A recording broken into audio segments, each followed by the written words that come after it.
You are now listening to Carly's Couch. I'm Carly. And I'm Lex. In this podcast, we discuss a wide array of topics about life and how to live your best life. Whatever that looks like for you. Hope y'all enjoy. We've loosely discussed people-pleasing, but this week we discuss how to break free from that terrible habit of people-pleasing. So, Carly. Hello. Hey, how you doing?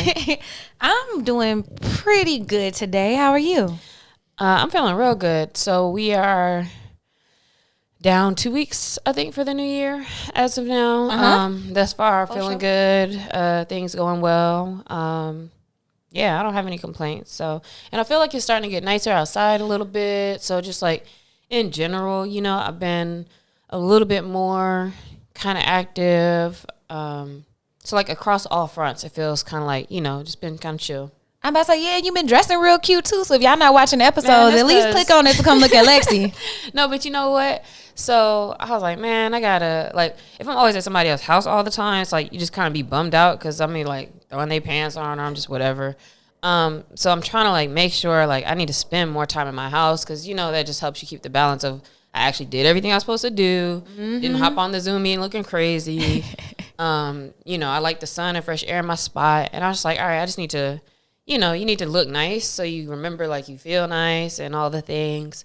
So yeah, and then today was the first day in a long time. Like I looked in the mirror because I was getting ready for the podcast. And I usually put like just a light kind of foundation or something on, you know, just to kind of even it out. And I was like, oh, shoot, my skin look real even today. So I was like, I don't need to do that because I like, you know, seeing my freckles pop a little bit sometimes. But yeah, I think just being outside a little more and, you know, just been feeling good lately. So got to look the part. Yeah, and you were talking about last year. I remember we discussed a lot about, you know, embracing our feminine and dressing how we feel and like, you know, really taking care of ourselves on the outside too. So I like it. I'm with it. Yeah, basically, I hit D Lolo. I was like, yeah, I need you to come through and like we need to box up a lot of these clothes and stuff in my closet already because I feel like every time I kind of do a little shopping and make sure I get like here's a few new outfits for the season. I literally like just wear that and then it's like, yeah, all right, it's time to get those out of here now. So I just started working out again 3 times a week too. So I'm gonna get about 2 more weeks in and then I need to kind of just get some more stuff too. Cause I don't know if you ever feel like this, but lately I've looked at my closet and it's like, what is in here? Man. Besides big ass like shirts. Like, I don't know what's going on. Dog, I retweeted today. It was like, yeah, so I'm going to donate some clothes. But first, I'm going to drive around for a year and keep them in my trunk. Right. And I was like, man, I have some. I got 2 trash bags in my trunk. I got some stuff in my trunk, too. There's a place downtown L.A. That my friend Will Medley told me he knows the person who works there. And I forgot. I got to figure out where it is. But he said, like, they actually work with the people and, like, give them the clothes and stuff. Aww. So I need to, like, drop stuff off because it's definitely been sitting in my car, too. Man, let me know, and then that can be our shout out on the next episode. Yeah, definitely. But today, I think people pleasing is a good topic because, again, you know, we mentioned it. I think we've talked about it mostly in the form of like recognizing where we've been people pleasers or how that's a factor in other things or why you do things a certain way. So this week, I was about to say this year. This week, we're going to focus on that topic specifically, call out some ways you may be able to identify where you're a people pleaser or if you're one in general. And then what's some ways to kind of get out of that habit? Yeah, man. It was heavy on my heart because I was listening to Will Smith's audiobook, which, by the way, 10 out of 10. Highly recommend. It's phenomenal. And he does all of the voices, so it's great. But at the end, it culminates pretty much in his journey of finding himself and how he recognized his whole life he had spent trying to make other people happy, trying to regulate their emotions, trying to do things to make them proud. And, you know, it wasn't until he really found his self-worth that he felt good. And that's not giving anything away. Trust me, there's a lot in there. But then I was reading another book completely unrelated called The Mountain Is You by Brianna Weiss. And she hit on people pleasing today. So I was like, man, let's talk about it. And one of the things, the thread throughout both was just reminding us, like, you really can't be all things to all people. And so often we try to do that. And so I noticed that I have some of those tendencies. And so as we go through, there's like a checklist. Think about it and be honest with yourself. You ain't got to tell nobody. And just really see where you might be putting yourself on the back burner for other people. When it comes to people pleasing, I see wanting to be all things to all people as a way that, that could be a mindset that kind of feeds into that. But there's also, I think, something else, because I don't think I identify with that as much as a need for control. I think sometimes people pleasing can be as a means to control your environment. I don't want it to be as much conflict, or it can control, like, I want this person to think this or to treat me a certain way, so I'm doing this. In a meeting, all I'm saying yes because I want them to think I'm a hard worker or whatever. But like more so like you're trying to control an environment and control things. That's definitely, I think, kind of where I would come from it more. But just thought about that too, as far as like, some of the mindsets that go into it's quite a few different things probably. Yeah, and I think control is a big one. And it's interesting, as I was thinking about this, I didn't even like really, delve into that too much. So as we go through, make sure to add some input on that side. Yeah, I just think like it's easy for the first thing to think of sometimes to being like, oh, I don't believe in my worth as much, or, certain things like that. Like people pleasing is because I'm going with the flow, or like I'm doing what you want me to do. But I think there's another thing where, like, if you look at it as a mechanism or a coping mechanism or defense kind of thing, like it's from that angle as well. Ooh. So how would you even defend people pleasing then in general? Define. I would define people pleasing like Merriam-Webster, because I looked it up, and it is. Bitch, I don't know, but this is what the dictionary said. Because in my head, real. it's like people pleasing is like doing anything to make other people happy. But the technical definition is a person who has an emotional need to please others, often at the expense of his or her or their own needs or desires. And I was like, okay. Interesting. Like an emotional need to like do that for people. Yeah, so back to kind of what we're saying, I guess, to fill whatever void, but you need to fill that with something, and maybe it comes by pleasing others. So we have 12 signs that you are a people pleaser.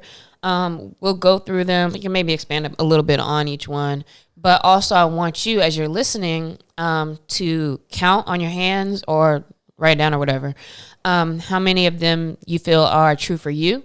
And at the end, Carly and I will do that too and let you know like how many seem like they would be true for us.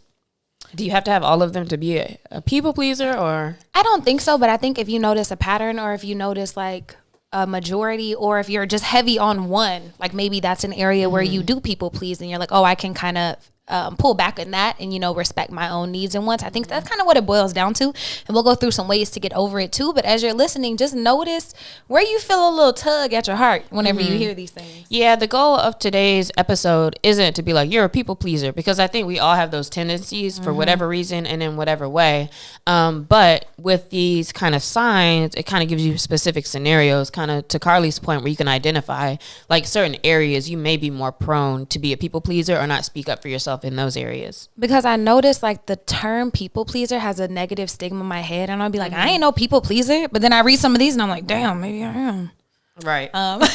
Okay, so the first sign that you are a people pleaser is that you pretend to agree with everyone. Like you have your own opinion, but to keep the peace, to do whatever, you just like, yep, like I agree, or yeah, that's my opinion too. Or, man, that movie was great, even though you thought it sucked. Or whatever's going on. Like in a meeting where they're like, oh, so Carly, do you think that's a good plan? You're like, sure. It's a great idea, Bob.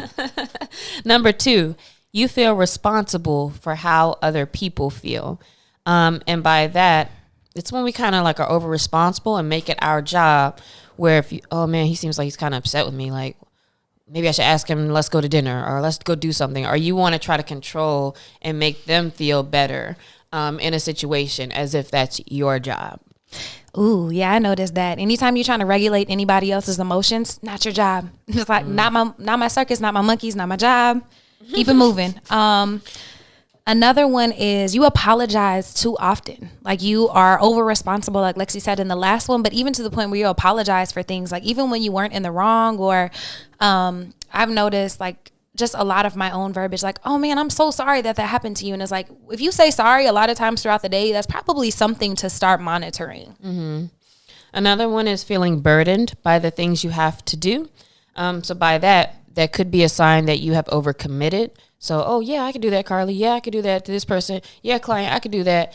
And at the end of the day, you're like, damn, I have so much work. You feel mad, you feel upset, like, why do I have so much on my plate? And then you kind of stress through it, maybe even kind of look at that as like a moral badge or something. But if you're overburdened or if you feel some kind of way about your workload, it may be that you're allowing yourself to take on too much. Man, and you've talked about this before, but even like doing stuff without people asking and then kind of like being stressed out about that too. So even further, it's like, or being mad they don't respond. Yeah, it's like they come home with like, I cleaned your whole apartment, I did all these things. It's like, bro, ain't nobody asked you to do that. And then you feel some type of way about it. I'm just talking to myself here. Right, yeah, that's a real one. I stop myself all the time now. Like, I used to do that, which I don't think there's anything bad. Sorry about this aside. I don't think there's nothing bad. Like, if you're, hanging out with somebody, they cooked, and then you kind of, you like start cleaning up, you want to keep things straight. But then after a while, when it's like, oh, this is just your go-to, is like, it's just messy. It's like, I'll find myself like, I kind of want, like, I'm not going to clean this because it's not my shit. Like, and then I'll say like, hey, you probably need to keep your house cleaner because I don't appreciate this. I feel offended personally. Whereas I used to be like, oh, let me just start sweeping and cleaning and doing stuff. And sometimes that's okay. But yeah, like that's not your responsibility. Okay, moving on. Another one is whenever you feel uncomfortable with people who are upset with you or if someone is angry with you, which is like normal to like be, if things aren't okay, it's normal to be upset. But like whenever you notice you start compromising your values or just not saying things because you don't want them to get upset, so you're stifling your own needs and your own wants, or just whenever it like, I would say when it almost derails your whole day or messes up your mood, whenever, you have a disagreement with someone, because it's natural to not always get along or to have someone be upset with you. Like, it's life. So things happen. Yeah, I hate conflict, but I don't compromise because they're mad. I just be quiet as hell. Like, I just will stonewall or like not say a thing because I don't want it to turn into something, but I don't know, just let people have it. That's just when you're at the very end of the argument, like, you got it, bro. Okay. Next, you conform or act like people around you. Oh man, yeah, I've seen this often. There's something that really bothers me when I see people do it. Just because I'm such an individual, I don't like it feeling like everything I say or do, like somebody else is doing the same. But if you feel like you are around certain groups and you act different around them based off of how they look, how they talk, what they like, and you're changing according to who you're with, that's probably a big sign that you are people pleasing, trying to fit in a certain group. Yeah, and then even like relating it back to your goals. So maybe you're not like acting all different and trying to be an artist whenever that's not really your thing. But maybe it's like, oh, I know I'm not drinking right now. Hey, you want to go to the bar? Yeah, I'll go to the bar. You want to drink? Sure, I'll take a drink. Even though you know damn well that is not what your goal is. So also thinking about it like that behavior wise. Another one that's really important is that you need praise and affirmation from other people to feel good about yourself or to feel good about a project. Like, you don't think it's a hit until somebody's like, yeah, you got you one. Like, you really got to have your own validation before you need other people's. So just the words, you need praise to feel good. Yeah, that's for sure true for me, but I don't think it's because I don't, but I have to hear that from other people too. You can't say no is another one that's pretty straightforward. People ask you to do things like we said earlier, and you're just like, yeah, I could do it. Or people ask you if you agree with something, how you feel about something, and you're just like, sure, yes. Yeah. Even if you say yes because you don't want to say no, but then you like lie, like, oh man, my mom's cat died and I have to do whatever to get out of stuff. So if you notice you doing that, you're probably just saying yes to people please somebody or to like not have them upset with you. Another one is you would try to avoid conflict at all costs. So if that is, not stating your needs, if that is just agreeing to something you don't really agree with, whatever it is, but if you're unable to, have a constructive conversation with somebody where you disagree, that's a sign that you're people pleasing. Number 10, you don't admit when your feelings are hurt. And the fuck? Damn, don't worry about it. So that can show that kind of goes with the conflict, like avoiding conflict, not being able to tell people when your feelings are hurt. It also blocks intimacy, blocks your authenticness, blocks you like actually getting your feelings out, honoring yourself, all those things, which becomes a form of people pleasing when you're letting somebody, I don't know if I should say letting somebody hurt you, but you feel hurt and you have not expressed that to another person so that some kind of behavior can be different and or that a conversation can ensue. Yeah, and I think that's not even fair, like to the other person, if they don't ever know that they're hurting your feelings or upsetting you. Man, they see what time it is. But sometimes, but I think for myself, I think sometimes I can be Sometimes good at like hiding emotions, like when I am upset or disappointed or whatever. And I used to not say anything. Or we feel ashamed about it. Man. Like for feeling some kind of way. She not talking about me though, but she is. Okay. Another one is you worry so much what other people are thinking. Like you become preoccupied with other people's thoughts towards you and feelings of you. And then number 12, you neglect you and your own needs for other people. So you had a project or you had something you had to do, but your friend calls you, was like, hey, we're about to go out here. You trying to go? And you're like, yeah, whatever. Yeah, I'll go. And we've all probably had those types of folks in our lives where it's like you kind of let them drive you and you're kind of become a passenger and, you know, you let your life kind of backseat to them. So that's definitely an obvious sign of people pleasing. So if you count through those 1 through 12, how many did you all have? Put those in the comments of the show on YouTube or on the site, or send us a message, whatever. Carly, how many would you say are pretty true from you? And like by that, it's like never, sometimes, pretty often. Like which of those are kind of like your ones? 6 are pretty often for sure. Mm-hmm. 6 are pretty often. 7 sometimes. The 8th one is only with one person. You know, the special person. But yeah, so I would say 6 solid mm-hmm. 6. Yeah, mine was like a solid 6 as well. And I could tell it was in a certain space, right? Anything where it's like you can't say no or you're afraid of what other people like think, like, nah, not really. But a lot of these around conflict, and kind of like being more open about what you want, how you feel, those things would probably apply to me more so. And so now that we, you know, have kind of assessed ourselves and like where we might be people pleasing, why is people pleasing such an issue? Like it sounds nice if you're making people happy. Like what's the issue? Why is it so insidious? Well, the first thing that I would think is that it kind of tears at your own confidence and your self-esteem. If you are a person who is consistently not listening to yourself and or putting other people before yourself, you know, what can that possibly say about what you believe about your worth or what you believe about yourself? I don't even think that can coexist with being like, oh yeah, I love myself, I feel great and confident, while also not being able to, you know, speak your truths or act in your truths. Absolutely. I think that it can also be a lack of authenticity in the sense that like in your relationships, if you're not sharing like who you really are, how do people ever really get to know you? And if you're not being vulnerable with them, then that's just some weak relationships because it's very superficial. It can be very broken. If you're so scared that it's going to fall apart, if y'all ever argue that you never argue, it's like, are you even having a real relationship? And so that authenticity leads to just a lot of superficial fake relationships. Mm-hmm. And it can lead to a lot of anger and frustration as well, mostly brought upon yourself because, dang, like I agreed to do all of these things. Or, man, why am I always cleaning up behind this person? They didn't ask me to. Or, I did everything I could to try to make her like me and she doesn't. Like, so you just end up getting angry and frustrated because you're trying to effort your way, like through manipulating other people or controlling situations, or for whatever other reason you might be people pleasing. But it can lead you to be upset because it's almost like you're doing too much and you're doing things that nobody asked you to do.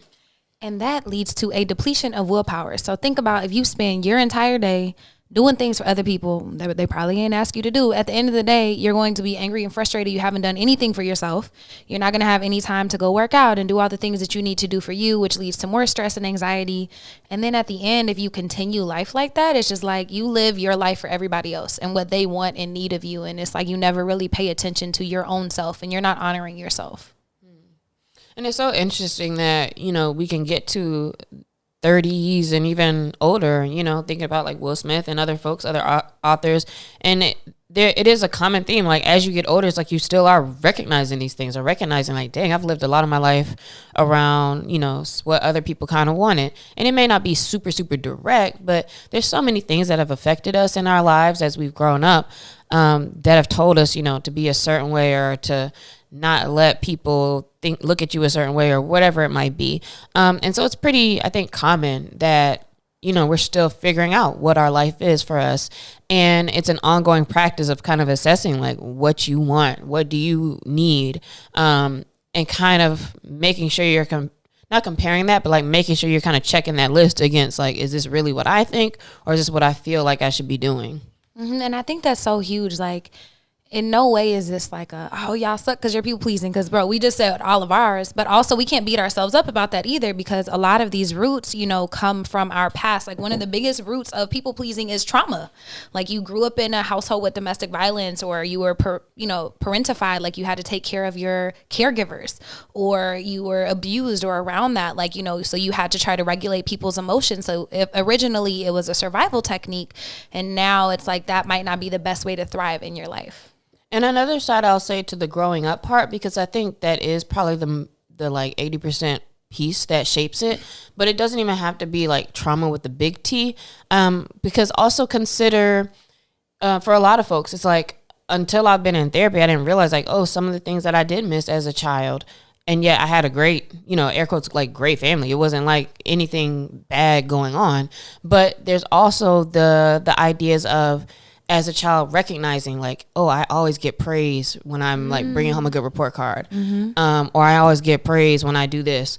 Or I grew up having a lot of chores. So I knew like, okay, I should do certain things. And then I feel, you know, not like that's the only time you feel love, but I notice where I get recognition. And so let me do these things that give me recognition. So it could be coming from spaces like that. It could be coming from your own kind of self-developed idea that, oh, if I'm not any trouble, if I'm kind of easy to work with, like, you know, I don't want to cause any extra. My parents are working 12 jobs. I just need to be, you know, let me just be chill and quiet, you know, all of those types of things, right? And how can those develop into you as an adult still feeling like, well, let me not, you know, raise my voice about what I actually think here, or well, let me be good so, you know, they don't get mad. So all of those things continue to trickle down even without that big T trauma.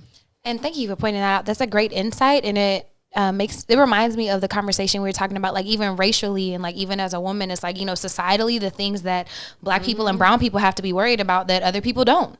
You know, it's like, oh, you have to be good. You know, you have to work twice as hard. You have to do all these things to show up. And so it's like, no wonder we all have the remnants of this in our lives, and no wonder we're kind of dealing with it every day. Yeah, because to that point, I was talking to a potential new client. He's a big Black guy.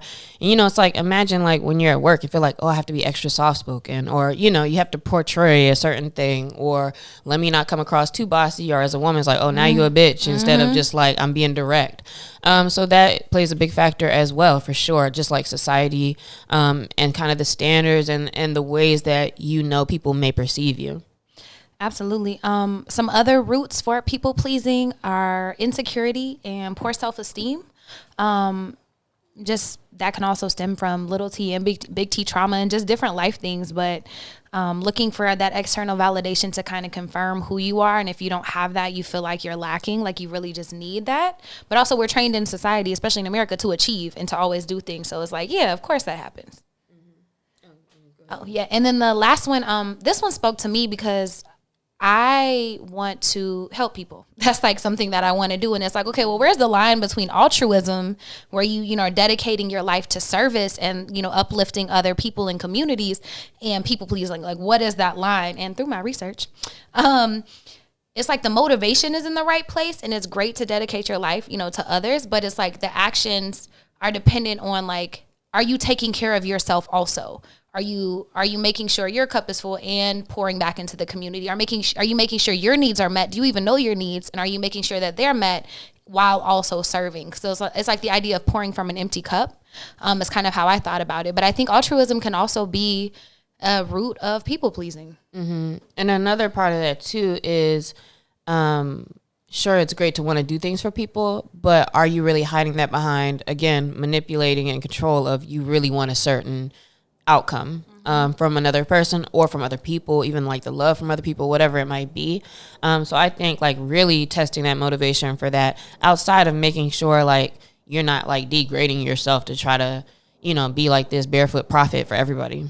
Oh yeah, it's like, would you still serve if I actually saw a whole TikTok thread about it, but it was like, you know, would you still serve and do mission trips, which that could be a whole other episode, if you couldn't post about it on social media or whatever? It's like, you know, what are the reasons you're doing the things that you're doing? Social didn't exist when I was in Eastern Europe, so cool. You know what I'm saying? When she was hanging out with the king. Mm-hmm. So just think about those. I'm sure there are many other roots, but those are some of the overarching themes that kind of inspire people pleasing and some of the roots. So now that we identify, some spaces in which we people please, why we might have kind of grown up or thought to people please in general from our personal journeys. Next is, how do you break free from this habit? And I'm calling it a habit because I think it is just kind of like a way of thinking that we've acted on in so many different ways that it kind of does, just become second nature. So, now that you've identified it, you really have to like stay in the mode of like checking yourself day to day. But how do we break free out of people pleasing? Dun, dun, dun, dun. Every single week we talk about everything starts with self. And so, same thing here. It starts with self-discovery, because if you've never sat down to figure out what it is that you want, what are your own thoughts of a topic? How do you feel about this song or this movie, or what are you interested in? If you don't really know what you like, or if you haven't really spent time with yourself, I think it becomes increasingly hard to live a life that, is in alignment with your goals and values if you haven't really ever sat with yourself. So starting with yourself, spending time doing things that you like, maybe, reading an article and picking a side and thinking about how you feel about something before you talk to somebody else about it, before you let anything else sway your decision. That's a good thing to actually do. Like, especially, let's say with work stuff or things that have to do with the groups or other people. Let's say you got the email about, here's this deck for the meeting later, and like literally kind of write down your real thoughts before that comes, so that now, all right, you don't get swayed in the conversation per se with other people. That's something good to try. Next, I think you can break free from people pleasing, which is where you're going, kind of like the more you know yourself, knowing your goals, and knowing your needs. I would put out there specifically. So like in the past, I've mentioned this, I've written down a note of like, what do I need in a relationship? Like, what do I actually really just want? So that you can know like where certain boundaries might be with your goals. It's like, okay, if I have a goal of, wanting X amount of clients or to make X amount of money or whatever, it's like, all right, now you have to reassess your actions, and why am I burying myself in like doing all the busy work for something else, or doing the wrong type of work if that's not going to actually lead to that goal. And it helps you to say no to the right things if you know what your goals really are, to be able to make harder decisions that might be more long term. And it just allows you to have the right people around you and to do the right things that are going to be in line and aligned with those needs, goals, and like who you really are. Absolutely. And starting small, it's not easy to just change a habit you've been doing for 20, 30, 40, 50 years. And so starting by challenging yourself to say no to something this week. Challenge yourself to express your opinion before everybody else does. Challenge yourself to maybe try to disagree with something if you actually disagree. Don't just be argumentative, because the devil does not need an advocate. Shut up. But if you actually disagree with somebody, do that. And then maybe, actually stand up for something. Like if you are in a meeting, you're like, no, I actually really like this client, and everybody else is like, nah. Maybe you say something and go against the grain and just see what it is. But fuck y'all, I'm out. Don't quit. Don't quit. Well, unless you have a backup plan or you gonna be good. But you know what I'm saying? Don't be like Lexi and Carly. No, right. Because we're not paying them bills. But start small and make sure that you fortify yourself along the way. And what I mean by that is like reminding yourself why you're doing it. Like, because it's inevitably going to be uncomfortable if you start telling people no, if they start getting upset with you, if whatever's happening, like we're not used to her speaking up this much in the meetings. Well, get used to it. And, remind yourself why, like now you know who you are, you're aligned with your goals. You can kind of talk yourself up like, look, I deserve, this much time off, or I deserve to take this much time for myself. And so just talking yourself up as you're starting to build these habits that set great boundaries for you. And I'm pretty sure we did an episode on saying no. Because I was about to say like, that could be something good. It's like, how do you say no? Or like, how do you express your opinion, or kind of, what's the, I don't want to say appropriate necessarily, but like not coming across rude, right? So the thing with me, with all of these things, like especially my opinion, saying no or whatever, sometimes that just like will then lead to conflict because of the way I might say it, or it becomes the way you say it may make it a space where now they feel like they have to be defensive or whatever. So there is still a finesse to like how you can still respect and acknowledge other people and express what you believe or need. So keep that in mind as well. I'm writing that down because we definitely should do an episode on that. But I think we did do an episode on saying no. We did, but it's not the same thing as this. Okay, I think this is different. That was just like the importance of needing to say no, probably. Okay. Absolutely. Yeah, because even with that, there's like, I would look up like some prompts and things like, all right, what are some better phrases for like respectfully honoring yourself if you and somebody else doesn't see eye to eye per se. Yeah, and not saying like no disrespect, but because it's Right, always all disrespect that follows that. But yeah, I think that that's necessary. Actually, my best friend tweeted the other day, like, what's an appropriate way to call somebody dumb in an email? And I'm like, I don't think you should, but maybe there's a way to, voice your opinion in those things. Another way to set yourself free from the shackles of people pleasing is to set clear boundaries. To say, no work emails after 5. And shout out to Kiara, because she is very hard on that. She will not reply to you until the next day. Maybe like no phone calls after 11. Like if you're dedicating yourself to a nighttime routine, maybe you shut that hoe off at 10 and just spend time by yourself. Then I would also challenge you to set dates with yourself and do not move them in your schedule. If someone's like, hey, Friday at noon, can you? No. But I can do this day. But make sure you hold your dates just like you would somebody else who's important to you, like an important client or your partner or whoever. Mm-hmm. And by dates, I would go so far to allow that to even include, like, if you have a workout set or like whatever. If you look at your week, it's like, oh, I'm doing this or doing that. Not being like, well, I could skip that. Just like stick to what you have planned. And I think what's so interesting, right, is that a lot of times, and especially with women or for the men probably who are maybe more anxious attachment style, but one thing that I notice is that, we can often like put another person in front of you, and yet a lot of times like what was attractive to that person was, the person you were and acted like, and you had shit to do and you had friends to hang out with and you had a life and you were doing your work. And not that, oh, now you're just like up under that person all the time, or you've changed around things for that person. So keep that in mind. Like always kind of assess. I try to do that for time now, which is why I was like, well, let me get back on my getting ready for the day. Cause it's like, like be the person that they respected and that they admired in the first place. Because you have things to do and you have a life. Like that's very important. That's so important. And I think that's something we all forget, especially when you just fall into the bliss of a new relationship or to whatever. So that's me talking to me, making sure I'm getting back on my ish. I would also say to assess the situation. So if you're a giver, inevitably sometimes people are going to try to take advantage of you. And so, give if you want to give. Say yes if you actually do want to help somebody move or if you want to do whatever. But make sure you're assessing the situations. Like look at the give and take in relationships. If some people only show up to ever ask you to do things or to ever ask for help or to do things, like make sure you say no and set those boundaries for yourself. But also if you want to help, we're not saying don't do that, but make sure it's within the bounds of what you feel comfortable with. And also I'm throwing something extra in here alongside of like the saying no. If that is too hard, I would also recommend to compromise. So for example, somebody's like, oh, can you help me move on Saturday? I'm like, I can give you about an hour of my time. Like even if you kind of can establish like I have other things going on or, instead of just that straightforward no, maybe somebody says like, hey, can you do a thing? Say, you know what? I can, if you get it started, I can take a look at it. But I can only, check that out for like 20, 30 minutes type thing. So maybe there's still kind of ways where you can start to at least put some boundary there, even if you're not all the way saying no. I love that. And I'm going to build on that. Pause. Before you say yes, no, maybe, pause. Say, hey, let me check my schedule and I'll get back to you. That's real too. You Bam. don't have to answer people. Baby. Pause, because then you actually you don't feel the pressure of like, man, I gotta say yes. Ain't nobody else gonna help them move. Oh my God, fine, yes. No, you just be like, hey, let me check my schedule. I'll get back to you.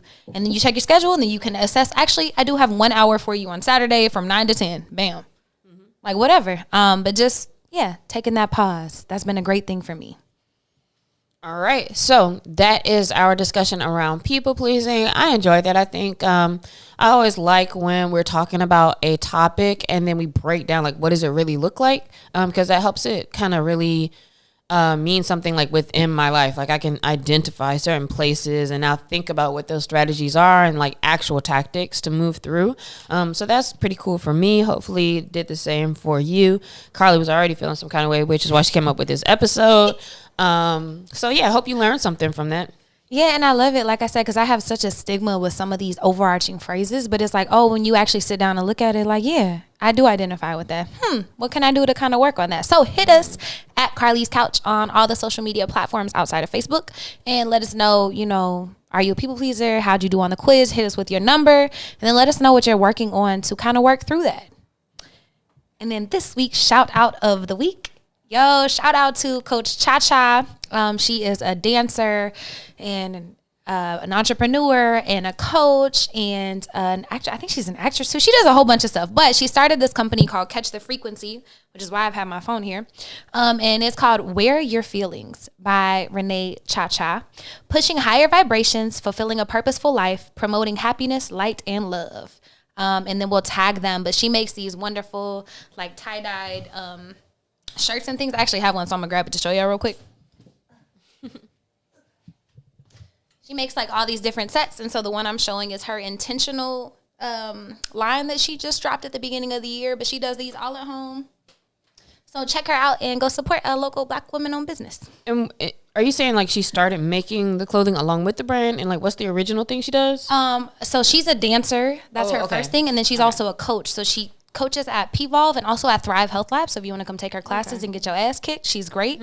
But then she started making this clothing line last year, sometime during the pandemic. And she does like sweatsuits where she actually sells the bottoms too, because I know sometimes people only do hoodies and shirts and all kinds of stuff. You can also get custom things. So if you want custom tie-dye socks or whatever you want, you can check her out on her website. Cool.